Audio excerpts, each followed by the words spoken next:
The twin moons of Eryndor hung low in the sky, casting a silver-blue glow across the royal palace gardens. The wind carried the scent of alien blossoms, sweet, almost intoxicating, and rustled through the tall, crystalline trees. From the balcony of the eastern wing, Prince Kael leaned over the ornate railing, his hands gripping the carved metal, his mind a storm of thoughts he could hardly tame. He thought he was alone. He thought no one could hear him. In the quiet of the night, he finally let out a sigh he had been holding for weeks. A sigh heavy with secrets, regrets, and truths too dangerous to speak. "Why does it have to be this way?" he whispered to the empty air. "Why can't I just?" A soft sound behind him froze him mid-sentence. He hadn't noticed the slight movement at the balcony entrance. He turned quickly, heart hammering, and saw the figure of Princess Lyara framed in the doorway. Her violet eyes, luminous in the moonlight, were fixed on him with a mixture of curiosity and something more he couldn't quite name. I didn't hear you come out," he stammered, suddenly aware of how foolish he must have looked, speaking to the night as if it were his confidant. Lyara stepped forward, the hem of her flowing gown brushing the floor. "It doesn't matter," she said softly. "I heard everything." Kael's stomach sank. Everything. Everything. The words he had been trying to hide. The impossible confession that could shatter the fragile truce between humans and Eryndorians had escaped his lips without restraint. "You heard what I said?" His voice was a mixture of panic and awe. She nodded, and the faintest smile tugged at the corners of her lips. "Yes. And you don't have to explain." "Not yet." He leaned back against the railing, running a hand through his hair. "I've been trying to find a way to tell anyone, but I never thought it would be you. You're the princess. And yet, here I am," she said, stepping closer, her presence a calming counterweight to the storm of his thoughts. "Perhaps I was meant to hear it." Kael looked down at his hands, ashamed. The confession he had spoken so freely in the solitude of the balcony was dangerous. He had revealed the truth about humanity's secret project, a project so advanced, so controversial, that the very survival of their species depended on its secrecy. And now Lyara, the princess of a powerful alien race, had heard it all. "I shouldn't have said anything," he muttered. You can't know this." Lyara shook her head, her hair shimmering in the moonlight like liquid amethyst. "I know enough to understand your fear, Kael, but I also know enough to see your courage. You've carried this burden alone for too long." For a long moment, silence stretched between them. The wind whispered secrets through the crystalline leaves, carrying with it the faint hum of the city below. Kael's chest tightened. There was so much to say, yet words failed him. "I never wanted anyone to find out," he admitted finally. "If the wrong person knew, it could ignite war. It could destroy everything." Lyara reached out, her fingers brushing against his arm. The touch was electric, yet grounding, as if the universe itself had conspired to bring them together in that impossible moment. "Then perhaps it was meant to be you who told me. Perhaps trust is the first step to saving everything."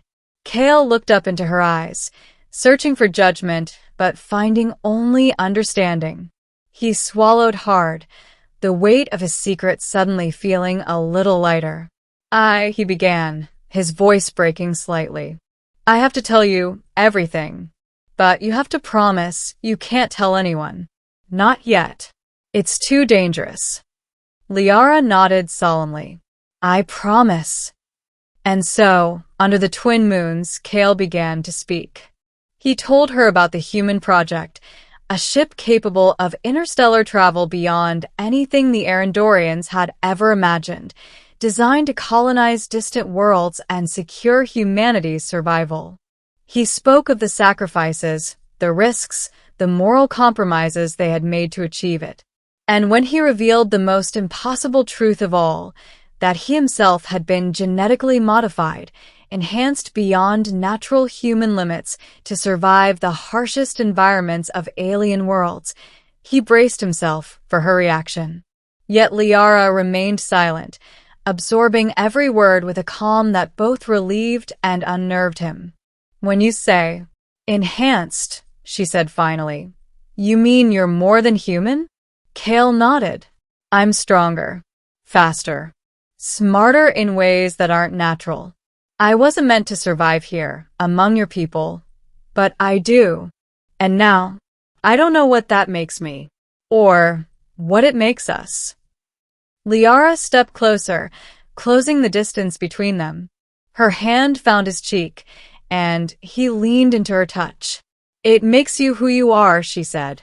"And that's enough."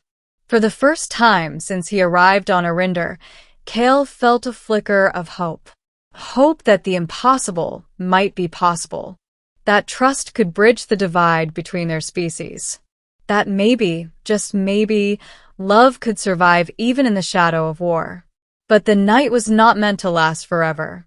Footsteps echoed through the palace corridors, sharp and urgent.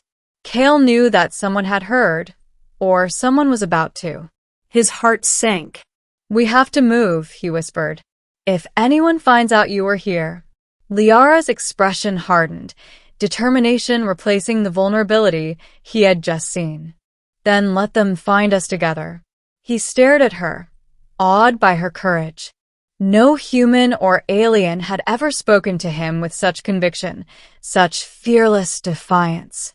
And in that moment, he realized that their bond, fragile and impossible though it was stronger than any rule, any law, any expectation. "Together," he echoed. They slipped into the shadows, moving silently through secret passages Kael had discovered during his time in the palace. The corridors were cool and dim, but each step brought them closer, closer to a new understanding of what it meant to trust, to hope, and to love. Finally, they reached a secluded chamber overlooking the city. The twin moons framed them in silver light, and Kael felt the weight of his confession lift a little more. He turned to Lyara, taking both her hands in his. "I never thought I'd find someone who understands," he said. "You found me," she replied, her voice soft but steady. "And that is all that matters." Kael's heart swelled, emotions he had buried for years rising to the surface. He had come to Eryndor as a spy, a survivor, a man burdened with secrets too dangerous to share.